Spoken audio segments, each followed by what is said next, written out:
we're trying to infiltrate every community possible to make sure that everyone is seeing what this job growth feels like.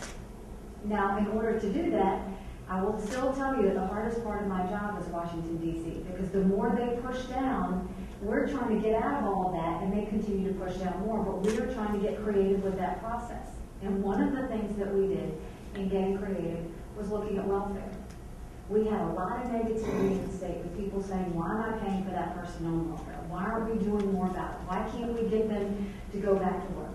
So we tested it. Before, what DC was telling us to do was when somebody came into the welfare office, they said, check the boxes and hand them a check. Now when somebody comes to a South Carolina welfare office, we check the boxes and we say, what do you do? What are you good at? What's your skill set? We've taken that information, we've matched it up with businesses, and to date, we have taken over 20,000 people off of welfare and put them to work. And what does that tell all of us? They don't want to sit on the couch. They want to be productive. They want to make their families proud. What it tells my directors of my agencies is exactly this. Our focus is never to give someone a check. Our focus is to find someone a job. So that's why you see us focusing on welfare to work. We've now started food stamps to work. We're working with our Director of Corrections to do prisoners to work, because that's where the power is.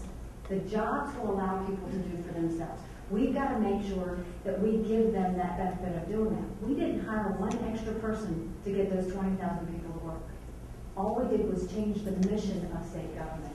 So that's what we're continuing to do as we go into South Carolina. Now the other side of it is trained workforce. You can't build cars and tires and carbon fiber without a trained workforce. So what we did was we went in and asked ACT, the testing company, to come into South Carolina and take us on as a pilot. It's my way of asking them to do it for free. And they agreed. And basically they are known for workforce training. And so when they came in, we asked all of the counties in South Carolina to apply to do this workforce training.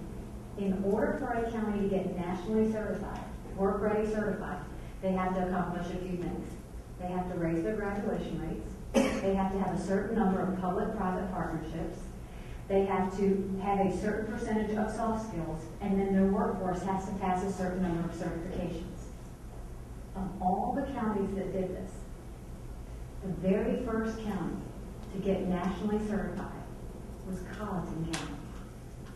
The second county, McCormick County. The third county, Clarendon County. The beautiful lesson in that is it's not about wealth. It's not about population. It's not about education. It's about the fact that those small counties said, we're going to put skin in the game. And this is their way of saying, we want you to look at us. And you know what's happened? Now that that's coming into commerce, they want to know about Colleton. They want to know about McCormick. They want to know about Clarendon. Those people wanted to show what they were made of. And I'm so proud because it wasn't Greenville, it wasn't Charleston, it wasn't Lexington that was one. It was those communities. And Orangeburg needs to look at that. Look at what we're doing to get nationally certified, because that says to all the companies coming in that your workforce is not only committed, but your community is committed. And we want to make sure that we get Orangeburg into that loop. So as you look at all of these things and see what we've done in the state, the one piece that was missing was education. And when we looked at everything we were doing, we had done great on the workforce training and making jobs coming in and customer service. All of the pieces were right. But the big bear in the room was education. And I have said, my daughter goes to the Big River Bluff High School, where every classroom has a 72-inch TV and every child has a tablet. Yet when I went back home to Bamberg to give an anti-bullying speech, they didn't even have the equipment for me to play the video on. That's immoral. That's wrong.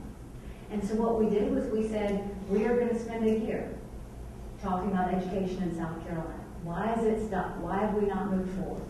So in that year, we met with teachers, we met with principals, we met with charter schools, we met with deans of universities that knew about education. We met with anybody and everybody that had something to contribute on the topic of education.